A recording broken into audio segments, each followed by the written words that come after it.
तब जो दूसरा सेकंड चीज आता है विजन के बाद, तब आता है गोल, जिसके बारे में मैं थोड़ा सा चर्चा करूंगा। गोल लक्ष्य। अब विजन तो तगड़ा होगी। विजन मान लिया कि स्मार्ट वैल्यू से हम टोटल चीज कर सकते हैं, हम सीख सकते हैं, आगे बढ़ सकते हैं, यहां से मेरा करियर है, फ्यूचर है, सब चीज है। अब दूसरा जो टारगेट आता है कि हमें गोल बनाना, एक लक्ष्य बनाना। अब ये गोल में भी क्या है, आपका गोल होना चाहिए स्मार्ट। S4 होता है स्पेसिफिक, स्पष्ट। आप एक स्पष्ट गोल बनाए। स्पष्ट गोल होगा तो आपका फोकस उस पर होगा। क्या होगा? फोकस। एक बार एक लकड़ी का बना हुआ चिड़िया को एक गुरुजी क्या करते हैं, शिष्य को दिखाने के लिए, समझाने के लिए कि फोकस क्या होता है, एक पेड़ पर रख देते हैं और उसके पास 3-4 शिष्य होता है। एक शिष्य को बोलते हैं कि बेटा वो जो लकड़ी का बना हुआ चिड़िया टाइप का है, उनके आंख में तुमको तीर का निशाना लगाना। निशाना लगाने के लिए तैयार होता है तो गुरुजी उनसे पूछते हैं निशाना लगाने से पहले कि बेटा तुमको उस चिड़िया, लकड़ी का जो बना हुआ चिड़िया है, उसमें आंख के अलावा तुमको और क्या क्या दिख रहा है? तो इसका जो शिष्य था गुरुजी का, ये बोलते हैं कि गुरुजी मुझे वृक्ष का टहनी दिख रहा है, पत्ता भी दिख रहा है और उसमें कुछ फल है, वो भी हमको समझ में आ रहा, दिख रहा है। बोला बेटा तू थोड़ा देर के लिए साइड हो। दूसरा को फिर बुलाता है, बोला बेटा तुमको क्या दिख रहा है? बोला सब चीज दिख रहा है, उसमें से एक आम तो पका हुआ है, वो भी हमको दिख रहा है। बोला तू भी बेटा साइड। आखिरी माता अर्जुन बोलता बेटा तुमको क्या दिख रहा है? बोला गुरुजी चिड़िया का आंख दिख रहा है। बोला बढ़िया से देखो अगल बगल में और क्या दिख रहा है? बोला गुरुजी चिड़िया का आंख दिख रहा है। बोला अरे हम दिख रहे हैं? बोला माफ कीजिए गुरुजी आज आप भी नहीं दिख रहे हैं। बोला लगाओ, फिर लगाया सीधा वान उसके आंख में। फोकस, इसको क्या बोलेंगे? फोकस। तो आपका गोल स्पष्ट रहेगा मेरे भाई, तभी तो उस पर फोकस होगा। जिंदगी में आप गाड़ी लेना चाहते हो, क्या ये स्पष्ट है? नहीं है। गाड़ी में कौन सा? बैलगाड़ी, ठेला गाड़ी, बाइक, स्कूटी, कार, ये स्पष्ट होना चाहिए, हाँ या ना? तो आप जो भी ड्रीम बनाए हैं, लक्ष्य बनाए हैं, वो स्पष्ट होना चाहिए। यहां से जाने के बाद 200 पेज का एक डायरी खरीदना, उस डायरी पर नाम दीजिए welcome to my dream in this world, मेरे सपनों की दुनिया में आपका स्वागत है। फिर आपको एक बाय एक करके जो भी है आपका लक्ष्य है, जिंदगी का जो भी जरूरतें हैं, पहले वो लिखना। जरूरत से हमेशा बड़ा होना चाहिए, तभी वो सपना होगा। पहले जरूरत लिखना, फिर उससे ऊपर हिम्मत करके क्या लिखना कि अगर कुछ सपने हैं थोड़ा देखना कि अपने अंदर का इंसान जिंदा है कि सपना। अब चूंकि सपने सब पूरे नहीं होते हैं, लेकिन उन्हीं सपना में से छांटना है, कुछ चीज को सेलेक्ट करना है जो आपको क्या बन जाएगा? लक्ष्य बन जाएगा। मान लो 100 सपना लिखा, तो 100 सपना में से 50 एक ऐसा होगा जो क्या होगा? आपका लक्ष्य। लेकिन लक्ष्य भी कहां से निकल के आएगा? सपना से ही निकल आएगा। जो भी देखते हैं, जो आपके मन में ख्वाब है, वो सब क्या है? सपना ही तो है। उनमें से कुछ है जो जिसको हटाना है, बाकी सभी को सेलेक्ट कर लेना। हमेशा बड़ा करके देखिए, जो भी लक्ष्य बनाएंगे उसको बड़ा करके। अगर आपका लक्ष्य अनकॉमन होगा, मतलब लोग से अगर अलग होगा, तो लोग हंसेंगे, ये बात सच। आप लक्ष्य बनाते हुए ये मत सोचना कि बगल वाले लोग क्या सोचेगा, वो क्या बोलेगा। नहीं, आपको सिर्फ बनाना है, क्योंकि वो आपका जरूरत है, हाँ या ना? एम पर होता है मेजरेबल। मेजरेबल मतलब होता है मापने योग्य।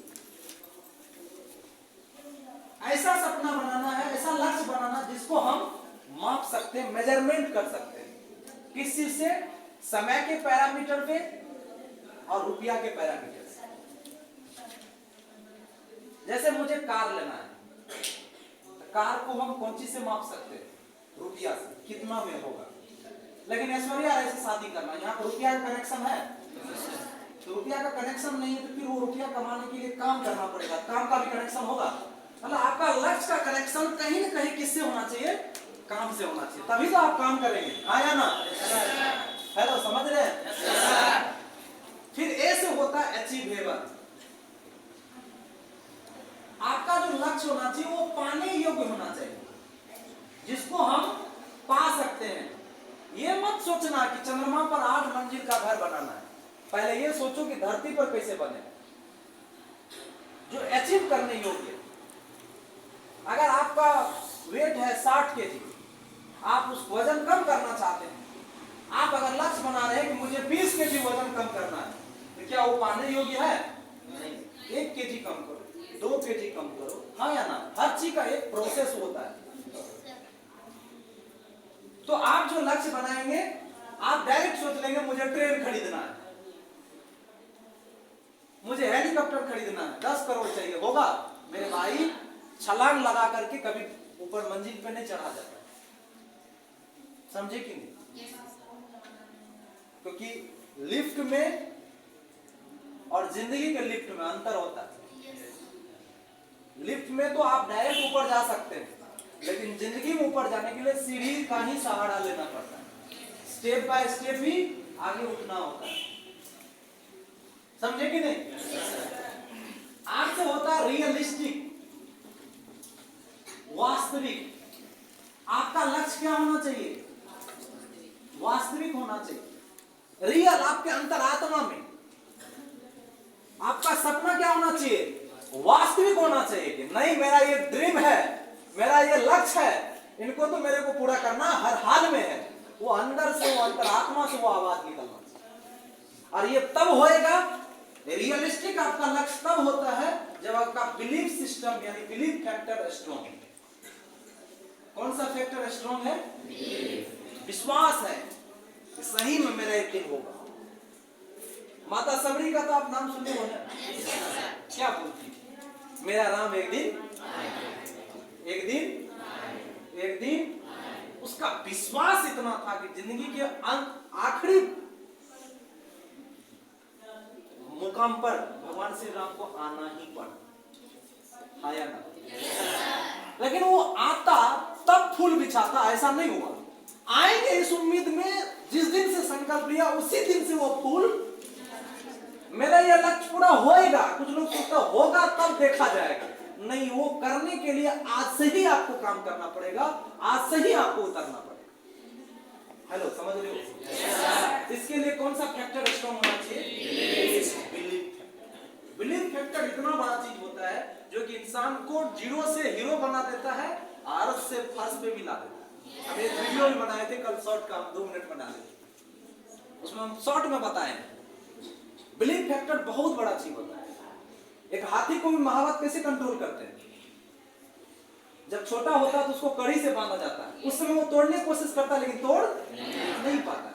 हाथी जब बड़ा हो जाता है तो उसको बांस के बल्ली में एक रस्सी के साथ बांधा जाता है, पांव भी खींचेगा ना, बल्ली बाहर आ जाएगी, रस्सी भी टूट जाएगा, लेकिन रस्सी को तोड़ पाता है? क्योंकि बिलीव हो जाता है, माइंड सेट। हाथी शक्तिशाली जानवर होता है, उनको पता है कि दीवार को हम गिरा सकते हैं, उसको पता है वृक्ष को भी हम उखाड़ सकते हैं, ये जानते हुए भी उस पर ताकत नहीं लगाता, क्योंकि उसका क्या हो जाता है? मान लेता है कि इसको हम तोड़, और जिसके कारण से उस शक्ति का भी प्रदर्शन नहीं करता, उस शक्ति का भी नुमाइश नहीं करता। हेलो, समझ रहे हैं? और कुछ ऐसे भी लोग जिसके पास वो शक्ति नहीं था शरीर में, लेकिन फिर भी बिलीव के दम पर इतिहास रच दिया। अर्लिमा सिन्हा को जानते हैं आप लोग? यूपी की लड़की 2011 में चलती ट्रेन से बदमाश ने चेन छीनने के लिए, क्योंकि वो एथलीट थी, खेल वगैरह में वो जाती थी। कौन? अर्लिमा सिन्हा। तो जो जिसके दिमाग में खेल का कीड़ा है, तो वो तो ऑलरेडी लड़ने के लिए जानता है, दूसरे से फाइट करने के लिए जानता है। तो जब बदमाश से वो फाइट कर रही थी, चेन नहीं दिया छीनने के लिए, तो बदमाश ने उसको धक्का दे दिया। कहां से? ट्रेन से। ट्रैक पर गिर जाता है। 49 से ज्यादा ट्रेन क्रॉस करता है, भर रात वो पटरी पर पड़ी रहती है। स्टेशन पर देखना, बड़ा बड़ा चूहा होता है, चूहा उनके मांस और हड्डी को पूरा ले। सुबह हुआ, गांव वाले को पता चला, तो चूंकि वो जिस जगह कांड हुआ था, एक्सीडेंट हुआ था, वो बरेली डिस्ट्रिक्ट पर जाना जाता है, यूपी के बरेली डिस्ट्रिक्ट। उसको उठा के कहां ले जाया गया? बरेली डिस्ट्रिक्ट हॉस्पिटल यूपी में। फिर वहां पर टोटल चीज ब्लड चढ़ने के बाद फिर वहां से उनको फाइनली एम्स ले जाया जाता है। एम्स में वो 6 महीना के लिए लगभग 4 से 6 महीना रहती है। और तब उनको पता चलता है कि मेरा अब एक पैर जा चुका है। चाहे तो वो सोच सकती थी, भगवान आपने मुझे ऐसा सजा क्यों दिया, मैंने ऐसा कौन सा गुनाह किया था जिसका फल आपने मुझे इस जीवन में। रो सकती थी, गिड़गिड़ा सकती थी कि अब तो मैं जीवन भर के लिए अपाहिज रह गई। लेकिन नहीं, वहां बैठ करके उस हॉस्पिटल से जब उनको आगे घर के लिए उनको छोड़ा गया, तो उस टाइम में एक थॉट क्रिएट की कि भगवान इतना मुश्किल हालात में, इतना ट्रेन गुजरने के बाद भी, इतना ब्लड बहने के बाद भी अगर तूने बचाया है तो कुछ इतिहास रचने की। वो इंटरव्यू के दौरान वो बता रही थी कि जिस टाइम में मेरा एक पैर काटा गया था, उस टाइम में बिना एनेस्थीसिया दिए हुए उनका पैर काटा गया। मतलब बिना बेहोशी का दवा दिए हुए, बिना एनेस्थीसिया दिए हुए उनका पैर को अलग किया गया। वो इंटरव्यू में बता रही थी कि वो दर्द को मैं अभी भी फील करती हूँ। कितना दर्द रहा होगा, किस प्रोसेस से वो गुजरी होगी। हाँ या ना? ये समझने वाली बातें हैं, ये माइंडसेट से ऊपर की बातें हैं। और जब ये लड़की अरुणिमा सिन्हा, डॉक्टर सब आपस में बात करते हैं ना, बोला अरे ब्लड तो है नहीं यहाँ पे, कैसी हो। लेकिन ये इसका हिम्मत देखो, ये क्या बोलती है कि भगवान अगर बचाया है तो हमको कुछ करने के लिए, कुछ इतिहास रचने के लिए। इनका बात को सुन करके डॉक्टर ने अपना एक एक यूनिट ब्लड डिलीवर किए। हेलो, समझ रहे हो? किसके कारण से? बिलीफ सिस्टम के कारण। और लड़की एम्स से जब उसका घर के लिए उसका टोटल चीज फाइनल हो गया, तब वो वहां बैठ के सोचती है कि भगवान अब तू बचाया है तो अब जो मेरे पास है उसका हम प्रदर्शन करेंगे। एक पैर नहीं है। और तब वो सोचती है उसी समय कि मुझे अब माउंटेनिंग करना है। क्या करना है? माउंटेनिंग करना है। माउंटेनिंग करने के लिए कई सारा स्पोर्ट्स एकेडमी है जहां पर लाखों रुपया चार्ज करते हैं। वो बोल रही थी कि 30-40 लाख रुपया मेरे लिए अरेंज करना बहुत बड़ा टफ था। और दूसरी चीज, वो अरेंज भी हो जाता तो मेरा एक पैर में रॉड लगा हुआ, दूसरा पैर है ही नहीं। अब फिर भी क्या सोच रही है कि मुझे माउंटेनिंग करना है, एवरेस्ट सबमिट करना है। और वो चली जाती है बचेंद्री पाल से मिलने के लिए।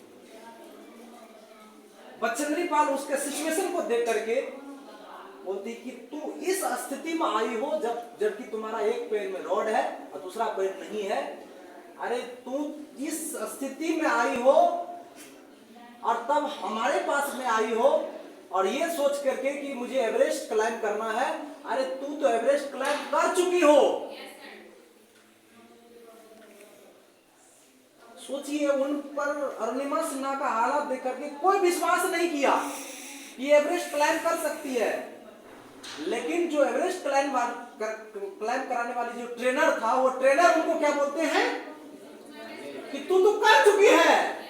दुनिया वाले को सिर्फ तारीफ पता लगना बाकी रह गया है। ध्यान रखना कि अगर आप कोई लक्ष्य बनाएंगे और लक्ष्य अगर लोगों के खोपड़ी से बाहर होगा तो लोग विश्वास नहीं करेगा। लेकिन जब ट्रेनर के पास आओगे जो उस टाइप का लक्ष्य को पूरा कर चुका है, तो आपको एक ही लाइन में बोलेगा, अरे तुम्हारे लिए कार तो छोटा बात है। क्यों? क्योंकि वो खुद उखाड़ा है। हाँ या ना? बचेंद्री पाल ने कई लोगों को ट्रेन करके वहां तक पहुंचाया। हेलो, समझ रहे हैं? और अभी तक वो 8 से ज्यादा एवरेस्ट पीक को पार कर चुकी है। और 2014 में 16 में भी उनको पद्मश्री का अवार्ड मिला। और नया जो लुसेंट सामान्य ज्ञान लोगे उसमें अरुणिमा सिन्हा का नाम दर्ज है। ये है कहानी किसका? Belief system. तो सारा चीज हमारा कहां है? आप जैसे बिलीव करते हैं, आपका डीएनए, आपका हर चीज उस चीज को पूरा करवाने के लिए लग जाता है। शाहरुख खान भी एक मूवी में बोलते हैं ना, जिस चीज को आप दिल से चाहो उस चीज को पूरा करवाने के लिए पूरी कायनात लग जाता है। सही बात है कि नहीं? yes, तो जिस चीज को दिल से चाहो मीन्स क्या है, उसमें विश्वास जुड़ा हुआ है। दिल से तभी चाहा जाएगा जब उसमें विश्वास हो। हाँ या ना? yes, टोटल घूम फिर के सुई कहाँ आ रहा? विश्वास क्या? तो आपका लक्ष्य क्या होना चाहिए? रियल होना चाहिए। हेलो, समझ में आ रहा है? yes, क्या होना चाहिए? रियल होना चाहिए। और टी से होता है टाइम बॉन्ड। टाइम बॉन्ड, समय सीमा, कि कब तक उस लक्ष्य को पूरा करना। एक डेट होना चाहिए, एक डेडलाइन होना चाहिए। सोचो ऐसा क्रिकेट होता जिसमें कोई टारगेट नहीं होता, तो पता चलता विराट कोहली 20 साल से लगा हुआ रन ही नहीं बनता, कोई देश जीत ही नहीं रहा। सही बात है। टारगेट होता है ना कि 20-20 20 ओवर इसको खुद खेलना है, 20 ओवर 20-20 10-10 ऐसे होता है। टारगेट होता है कि इस साइड वाले को भी इतना ओवर खेलना है, इस साइड वाले को भी। जरा सोचिए, कोई भी खेल में कोई टारगेट ही ना हो तो वो खेल कभी खत्म होगा?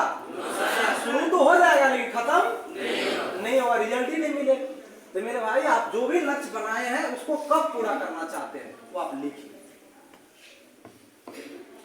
कब चाहिए आपको बाइक, कब चाहिए 4 व्हीलर, कब चाहिए आपको सही। हो सकता है आपके पॉकेट में अभी चौवन्नी ना हो, अभी आप मुंगेरी लाल हो, आया ना, आपके पास कुछ भी नहीं है, लेकिन मेरे भाई दुनिया का हर शख्सियत का अगर बैकग्राउंड देखेंगे तो लगभग शुरुआत ऐसे ही होता है जैसे आपका और मेरा हुआ है। आया ना? उनका भी एक जमाने में पॉकेट खाली हुआ करता। अभी का हालात देख करके भविष्य को मत देखिए कि भविष्य क्या होने वाला। आपकी दशा से फर्क नहीं पड़ता है, आपकी दिशा से फर्क पड़ता है। हेलो, समझ में आ रहा है? आप किस दिशा में जाना चाहते हैं ये महत्वपूर्ण है। ठीक है, तो दूसरा चीज हम लोग को क्या बनाना है? गोल बनाना। बना लेंगे सब? डिसाइड कर लेंगे क्या क्या चीज चाहिए, हो जाएगा। तो अब जब गोल बन गया तो तीसरा चीज तब आता है प्लानिंग। क्या आता है? गोल को कैसे पूरा करें, उसके लिए प्लानिंग भी चाहिए कि वो इनकम कैसे होएगा, उसके लिए क्या चाहिए? प्लानिंग चाहिए। Complete planning. आपको जानना पड़ेगा कि कोई भी इनकम को टच करने के लिए अपना स्मार्ट वैल्यू में स्टेप मारना है। क्या लगाना होता है? स्टेप। ये आपको समझना पड़ेगा स्टेप क्या हो। अब स्टेप को समझने के लिए माइल्स समझना पड़ेगा। क्या समझना पड़ेगा?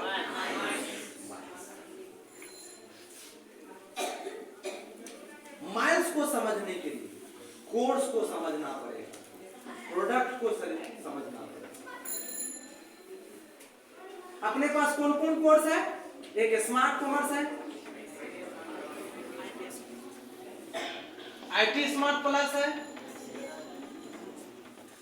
डीजी स्मार्ट है। प्रोडक्ट में कौन कौन? नोनी है, आंवला है, एलोवेरा है, पीटीसी, ऐसे कई सारा प्रोडक्ट्स, 300 से ज्यादा 200 से ज्यादा प्रोडक्ट्स की रहेगी। अब क्या है, कोई भी स्टूडेंट जो एडमिशन करता है हर प्रोडक्ट पे कुछ न कुछ माइल्स मिलता है। क्या मिलता है? माइल्स। जैसे कोई स्मार्ट कॉमर्स से ज्वाइन किया तो उनको 125 माइल्स मिलता है। एक माइल्स मतलब पॉइंट। आईटी स्मार्ट से ज्वाइन किया 100 माइल्स मिले। डीजी स्मार्ट से ज्वाइन किया 75 माइल्स मिले। नोनी से कोई नोनी अगर खरीदता है, मान लो इसमें से कोई भी विद्यार्थी एडमिशन किया हुआ है और घर में मम्मी को कोई तकलीफ है, नोनी खरीदा, मम्मी को दिया, तो भी आपको कितना माइल्स मिल जाएगा? आईडी पर फ्री में 10 माइल्स, 1 लीटर लेंगे। आंवला लेंगे 3 माइल्स मिल जाएगा। एलोवेरा लेंगे 3.5 माइल्स। ये माइल्स पॉइंट वैसे मिल जाएगा, पॉइंट एक बना हुआ है आपके साइड पर दिख जाएगा इतना पॉइंट। अब होता क्या है, जैसे हम एडमिशन किए तो हम लोग के इर्द गिर्द में कई सारे लोग होता है जो कहीं न कहीं कंप्यूटर सीखना चाहता है, हमारे आपके जैसे ही सोच से उसका सोच मिलता जुलता है, हाँ या ना? अच्छा चीज को अच्छा बोलना को खराब बात है? हम लोग सुबह से शाम तक किसी न किसी चीज के बारे में लोगों को सलाह देते हैं, और उस सलाह देने के बदले में हमें जो इनकम मिलता है जान के आपको बहुत खुशी मिले। क्या जानना चाहते हैं? और हमें इनकम मिलता है बाबा जी का टूल, हाँ या ना? जैसे उदाहरण के लिए कोई बोलता है हमको बाइक लेना है, कंफर्ट से सलाह देते हैं अपाची खरीदना, हाँ या ना? अब मेरे बोलने से वो तुरंत जाता है और शोरूम वाला का 1.5 लाख का बिक्री होता है, और हमें मिलता है बहुत बड़ा अमाउंट, और वो अमाउंट है बाबा जी का, हाँ या ना? कोई शोरूम वाला, अच्छा मैंने टी शर्ट खरीदा या ब्लेजर खरीदा परिवार ड्रेसेज से, मुझे बहुत अच्छा लगा, मैं रूम पर आया, मेरा दोस्त बोला कहां से लाया, क्या लाजवाब, हम बोले यार परिवार ड्रेसेज से लाया, बोला चलो हमको भी खरीदवा दी, हम बोले चलो भाई, वहां से 8,000 का शॉपिंग करा दी, और हमें इनकम मिलता है, हाँ या ना? बगल से कोई आदमी पूछता है इंग्लिश मीडियम स्कूल कौन बढ़िया है, फटाक बताते डीपीएस में सिखा बाबा 1 नंबर सर्विस, 5,000 रुपए महीना वो अपना पोता का एडमिशन करा रहा, 1 साल में 60,000 दे रहा, 5 साल अपना पोतवा को रखा, 3 लाख पे किया, हमें इनकम मिलता है, हाँ या ना? ये है हम लोग का स्ट्रेटजी। लड़की लोग कहीं से आया लौंग खरीद कर, 1 नंबर लौंग, ऐसा लौंग की लौंग है वो, आया ना? कोई पूछा 1 नंबर लागे लू, कहां से लाई, तो बोल दिया आसियाना ड्रेसेस, वाह क्या आसियाना, हमको भी खरीदवा दियो, चल 8,000 रुपया फूक दिया, इनकम मिलता है, आया ना?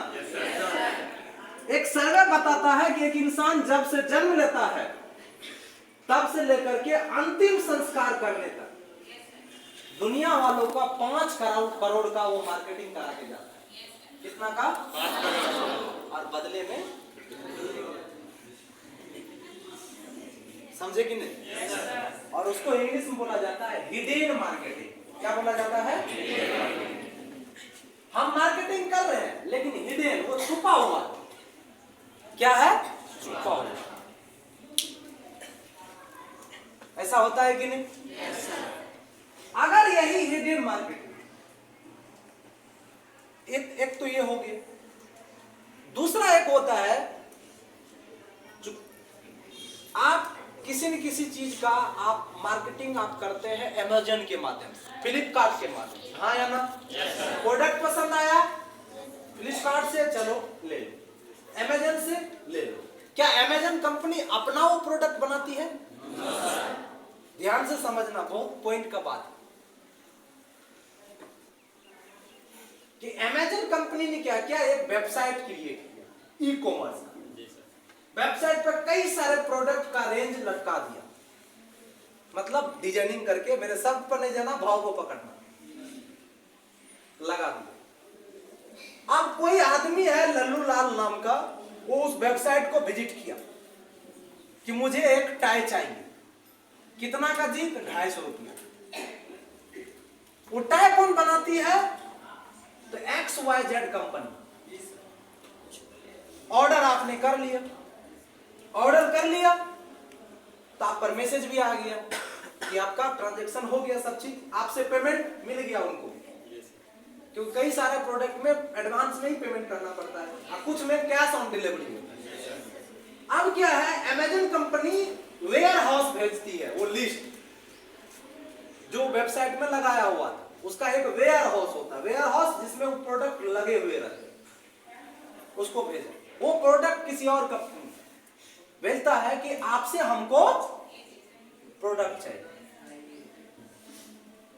मतलब अमेजन मान लो हम है, तो हम बोल रहे हैं उसको कि हमको एक टाई चाहिए, पैसा दिया, अपना कहानी वो खत्म कर लिया वहीं पे। अब वो टाई आया अमेजन के पास यानी मेरे पास, और हम किसको दे रहे हैं, और इनसे हम मुनाफा कमाए। मतलब अमेजन कंपनी का ना वो प्रोडक्ट था ना कुछ भी नहीं था, अमेजन कंपनी सिर्फ पहुंचाने का काम किया, हाँ या ना, और बदले में वो पैसा कमाया। और अमेजन कंपनी के मालिक का नाम है जेफ बेजोस। इस धरती पर 800 करोड़ लोग हैं, इस 800 करोड़ लोग में सबसे जो टॉप रिचेस्ट मैन है, सबसे जो धनी व्यक्ति है, वो 1, 2 और 3 नंबर पे, कभी 1 नंबर पे ये जाता है, कभी 2 पे, कभी 3 पे। यही 1, 2, 3 के अंतर्गत अगर यदि कोई रहता है तो वो कोई और नहीं, वो अमेजन कंपनी के मालिक ही जेफ बेजोस। हेलो, समझ रहे हो? इतनी ताकत है वो बैठ करके करोड़ों रुपया इनकम कर रहा है, सिर्फ दूसरे का प्रोडक्ट को लोगों तक पहुंचाना है। अगर स्मार्ट वैल्यू इतना बढ़िया एजुकेशन बनाई है, इतना बढ़िया कोर्स बनाई है, ये इतना बढ़िया प्रोडक्ट बनाई है, इसको हम में से बैठा हर एक डायरेक्ट सेलर, हम में से बैठा हर एक एसोसिएट अगर इस कोर्स से सेटिस्फाइड है, इस सर्विस से सेटिस्फाइड है, इस प्रोडक्ट से सेटिस्फाइड है, संतुष्ट है, आपको आजू बाजू में कोई दोस्त अगर सीखना पढ़ना चाहता है, वो इंटरेस्टेड है, उनको अगर आप मौका देते हो, बदले में इनकम करते हो, तो अमेजन कंपनी जब लीगल कानूनी तौर पे वो कमा सकता है, क्या आपको अधिकार नहीं है? वो कमा रहा है तो गलत नहीं है, आप कमा रहे तो गलत है। ये कहाँ की सर्टिफिकेशन है, कहाँ की सोच है? हाँ या ना? समझने वाली बात है कि नहीं? तो मेरे भाई, हर प्रोडक्ट पर क्या मिलता है? माइल्स मिलता है। तो अगर यदि मैं 2 दोस्त को इस कोर्स के बारे में इंट्रोड्यूस कराता हूँ, परिचय करवाता हूँ, इस कोर्स के बारे में जानकारी देता हूँ, और वो अगर इंटरेस्टेड होता है, कोर्स खरीदता है, तो मुझे मिलेगा, अगर इस कोर्स से ज्वाइन करेगा तो 125 दुना 250 माइल्स। क्या मिलेगा? पैसा नहीं मिलेगा, क्या मिलेगा? माइल्स मिलेगा, 250 माइल्स।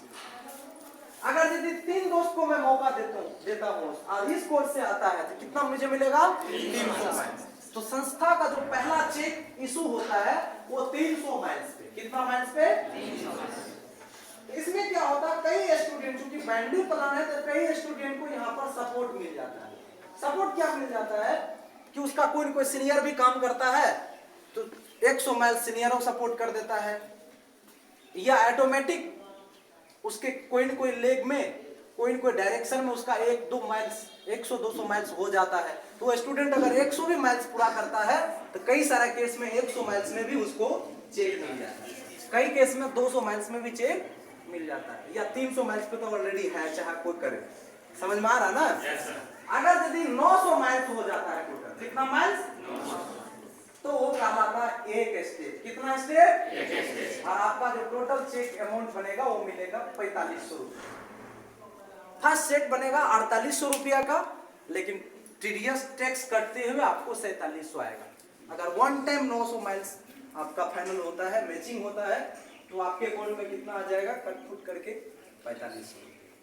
बताइए, हो सकता है कि उस 900 माइल्स में हमने सिर्फ 2 लोगों को मौका दिया था, इंट्रोड्यूस कराया था, या 3 लोग, 3 ने भी अपने परिचय वाले को मौका दिया। हमने ताकत तो सिर्फ 2 के पीछे लगाया। वो बात अलग है कि टोटल 900 माइल्स हुआ, लेकिन हमने ताकत कितना में लगाया था? सिर्फ 2। लेकिन वो टोटल ग्रुप का बेनिफिट मिला। मतलब इसको अगर ढंग से किया जाए तो यहीं से क्रिएट किया जा सकता है एक पैसिव इनकम। कौन सा इनकम? हालांकि हम बहुत दूर का बात कर दी। पैसिव मतलब जहां आप एक्टिवली काम नहीं भी करेंगे तो भी वहां से आपको बेनिफिट, क्योंकि कम लोगों में एक्टिव लोगों की संख्या बहुत कम होता है। ये पैसिव इनकम का रियल ताकत अनुभूति तब होगा जब आप भयंकर मात्रा में काम करो। समझे कि नहीं? तब क्या उसमें से कुछ लोग आएगा जाएगा भी तो आपको कोई असर नहीं पड़ेगा। लेकिन पैसिव इनकम, क्योंकि देखो सिचुएशन कभी भी इंसान को बदल सकता है। हर कोई, अभी मेरा सेहत तंदुरुस्त है, हम बढ़िया है, तभी यहाँ पर टनाटन बोल रहे हैं, लेकिन जरूरी है कि अगले ही चौकट में मेरे साथ क्या होने वाला कोई जानता है क्या? नहीं जानता है। अगर मैं फिजिकली अगर मजबूत न रहूं तब फिर कैसे होगा? लेकिन ये सिस्टम क्या कहती है, अगर आप फिजिकली कभी by the way in future मजबूत नहीं भी रहेंगे, आपका सिस्टम में इतना पावर है कि सिस्टम आपके लिए काम करेगा। शुरू में आप सिस्टम के लिए काम करते हैं, लेकिन ये सिस्टम ऐसा डिजाइन है कि बाद में सिस्टम आपके लिए काम करता है। हेलो, समझ में आ रहा है? इतना पावरफुल चीज। लेकिन दुख की बात है कि कुछ लोग नया तरीके से सिस्टम में आते हैं, काम को नहीं समझते हैं, मार्केट को नहीं समझते, उसको रिजल्ट नहीं मिलता है, लोग उनको दुखी करते हैं, रिजेक्शन को लोग जो अस्वीकार करते हैं उनको झेल नहीं पाते हैं, एंड देयरफॉर वो इस सिस्टम से बाहर हो जाते हैं, और बाद में वही लोग जहर उगलते हैं या नेगेटिव होते हैं। स्मार्ट होने से कुछ नहीं होता, साहब स्मार्ट होने से बहुत चीज होता है। ताकत को समझना, हाँ या ना? ये इंडस्ट्री का बहुत सारा पॉजिटिव ताकत, बहुत सारा चीज। ये पैसिव इनकम कौन कमाता है? जैसे ये बिल्डिंग है, इसको आप रेंट पर लगा दीजिए, आप जिंदा रहो या ना भी रहो, जो कोई और रहेगा उनको भी पैसा मिलेगा, हाँ या ना? वो पैसिव इनकम कर सकते। पैसिव इनकम और कौन कमा सकता है?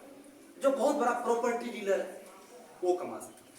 पैसिव इनकम कौन? जो रियल एस्टेट में बड़ा बड़ा फ्लैट लगाता है वो भी कमा सकता है। पैसिव इनकम कौन करता है? जो बहुत बड़ा स्टॉक मार्केट में काम करता है, बड़ा बड़ा शेयर वगैरह पढ़े हो ना, करोड़ों रुपया लगाता है, वहां कुछ कभी डाउनफॉल नीचे भी जाता है कहीं पर भी, लेकिन वहां से अगर आप पढ़े लिखे हो तो वहां से भी मनी बैक आपको मिलता है। लेकिन इन सब में बहुत बड़ा इन्वेस्टमेंट चाहिए। क्या चाहिए? रुपया चाहिए, लाखों रुपया चाहिए, चाहिए कि नहीं? लेकिन इस मामले में क्या चाहिए? कुछ नहीं, सिर्फ आपका सपना, आपका समर्पण, आपका मेहनत चाहिए। पैसा तो आपने दिया कोई प्रोडक्ट के लिए, कोर्स के लिए, वो तो आपको मिल ही गया, आया ना? काम करने के लिए कोई पैसा दिए? आपको फ्री में आपको इस तरह का मौका मिला, ये अच्छा है, बहुत अच्छा है। एक लेखक भी पैसिव इनकम कर सकता है। उसका एक किताब लिखा और वो किताब सेल हो रहा, वो मर भी गया लेखक, वो दुनिया से गुजर भी गया, लेकिन वो किताब सेल हो रहा है, तो पब्लिकेशन जहां से किताब छपता है, प्रिंट होता है, वहां से रेवेन्यू उनके घर वालों को मिले। क्या भारत का हर आदमी लेखक बन सकता है? ये कितना बढ़िया प्रोसेस है कि एक कोई चीज को हम खरीदे, वो अच्छा लगा और उसको हम रिकमेंड करें। क्या दिक्कत है? मार्केट में तो कुछ ऐसे भी लोग हैं जो खरीदा नहीं फिर भी वो रिकमेंड कर रहा है। कुछ हीरो का नाम लेते हैं,